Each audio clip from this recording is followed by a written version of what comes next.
Je reçois beaucoup de questions sur le collagène. Comment on fait pour choisir un bon collagène?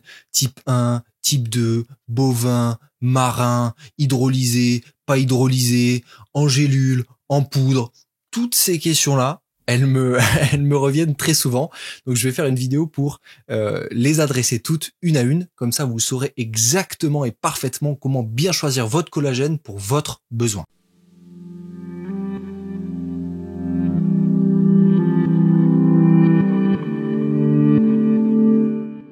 La première chose à prendre en compte, c'est qu'il faut prendre un collagène hydrolysé. Un collagène hydrolysé, qu'est-ce que ça veut dire? Ça veut dire que ce collagène, il a été découpé en petites portions, en fait en peptides de collagène, c'est-à-dire en petites portions de protéines pour faciliter son assimilation par l'organisme. Alors que si vous le prenez par exemple à travers un bouillon d'os, il est bien souvent pas hydrolysé, c'est-à-dire que vous allez avoir une grosse molécule de collagène, et donc c'est votre corps qui va devoir faire le travail de découpage pour pouvoir utiliser les unités plus petites de ce collagène-là pour votre organisme, et pour pouvoir derrière produire lui-même son collagène, parce que c'est l'organisme qui produit son collagène, à partir d'acides aminés évidemment, mais aussi à partir de vitamine C. Donc c'est très important d'avoir de la vitamine C. Vous avez aussi le silicium qui aide grandement à la production de collagène. Et comme je vous l'ai déjà expliqué, la production de collagène, elle diminue avec l'âge, en général de 1% par an, et ça commence à diminuer à 25-30 ans. Vous avez une production de collagène qui diminue. Le deuxième point à prendre en compte, c'est de choisir un collagène avec un poids moléculaire le plus faible possible.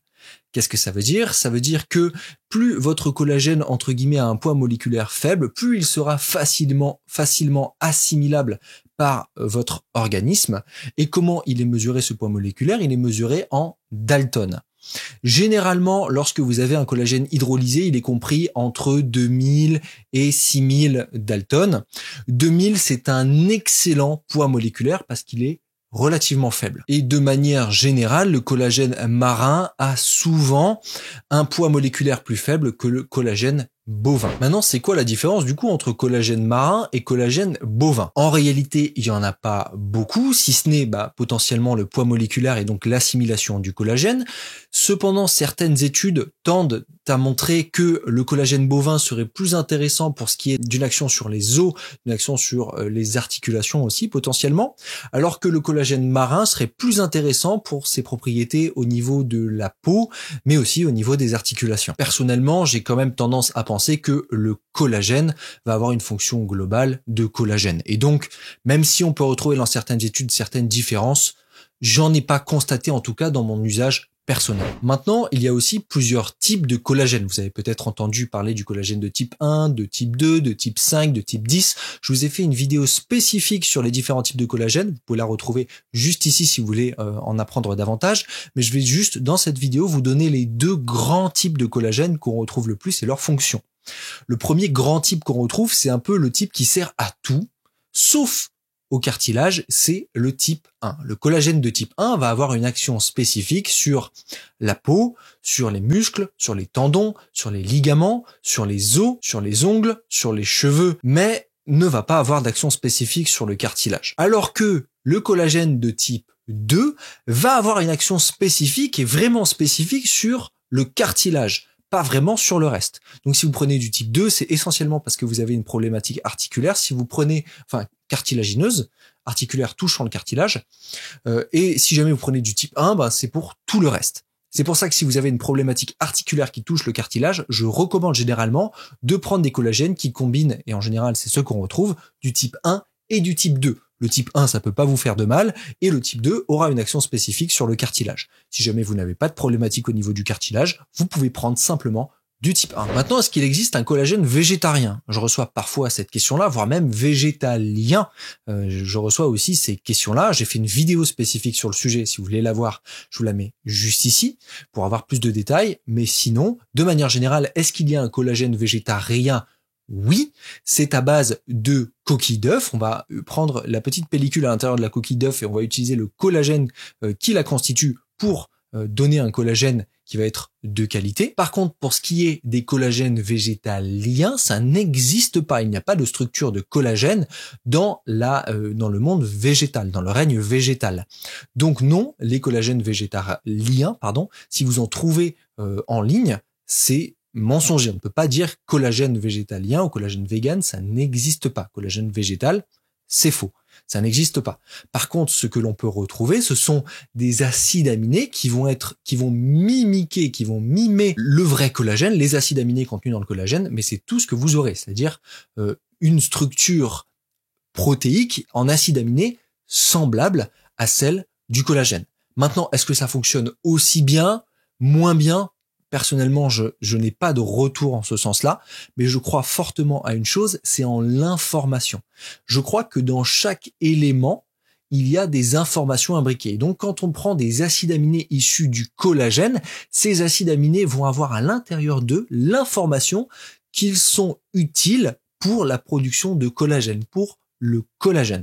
Et donc, je crois réellement que le collagène est plus que simplement un amas d'acides aminés, mais bien un amas d'acides aminés qui contient une information associée à la production de collagène et au collagène de manière générale. C'est un peu comme si vous étiez en train de monter une maison de Lego qu'avec des briques jaunes et que on vous disait, bah tiens, prends cette brique rouge, c'est pareil, c'est la même, regarde, c'est la même constitution. Sauf que vous savez bien qu'elle est rouge et que du coup vous voulez du jaune. Donc ça va pas avoir la même fonction, ça va pas avoir la même information. C'est la même structure, certes, mais c'est pas la même information. Et selon moi, le collagène, ce serait des briques jaunes, et donc il faudrait que des briques jaunes pour constituer du collagène. Et si vous prenez un collagène végétalien, vous allez prendre une brique de Lego rouge pour la mettre et essayer de générer finalement la même fonction que les briques jaunes. De manière générale, il y a une incohérence. Donc ça, c'est ma croyance, c'est pour ça que je propose du collagène pour le collagène et pour sa fonction de collagène. Maintenant, si vous voulez avoir une autre opinion, si vous avez une autre opinion, si la science a une autre opinion dont je ne suis pas au courant, s'il vous plaît, faites-m'en part parce que je suis intéressé. Et bien évidemment, le dernier point pour choisir un collagène de qualité, c'est de choisir un collagène qui ne contient rien d'autre que du collagène. On évite les excipients nocifs, on évite tous les autres éléments à l'intérieur de notre produit qu'on ne souhaite pas. On veut du collagène, on veut pas autre chose. Si jamais vous avez un collagène avec de la vitamine C en plus, ça peut être aussi également intéressant si votre consommation de vitamine C sur le côté n'est pas suffisante, c'est-à-dire pas suffisamment de fruits et légumes frais, crus, de saison, tant que possible. Ça peut être intéressant d'avoir dans votre collagène de la vitamine C. Mais sinon, on veut rien d'autre et je vous recommande de le prendre plutôt sous forme de poudre plutôt que sous forme de gélule parce que comme en général le collagène, on en prend plusieurs grammes, c'est-à-dire qu'on en prend 5 grammes, voire 10 grammes dans certains cas, peut-être même 15 grammes dans d'autres cas, eh bien ça fait beaucoup de gélules. Cette enveloppe-là, quand on en consomme trop, ça peut donner des difficultés digestives. Donc si vous prenez du collagène, préférez-le en poudre, ça vous évite de manger cette gélule en permanence et la consommer en grande quantité que de toute façon vous allez devoir éliminer. Maintenant, quel produit choisir? Je vous mets les produits que j'utilise personnellement et que je recommande personnellement par rapport à leur qualité. Je vous les mets dans la description si ça vous intéresse. Ce sont des produits partenaires que j'ai personnellement démarchés et que j'apprécie grandement. Vous avez de la qualité dans la description. En tout cas, selon mon point de vue, ma perspective. Voilà la Feel Good Family, j'espère que cette vidéo vous aura plu, vous aura donné tous les éclaircissements nécessaires. Si malgré tout, vous avez quand même des questions, vous le mettez comme d'habitude dans les commentaires. Si cette vidéo vous a plu, je vous invite à me laisser un pouce juste en bas de la vidéo. Moi, d'ici là, je vous dis à la prochaine et surtout, prenez soin de vous.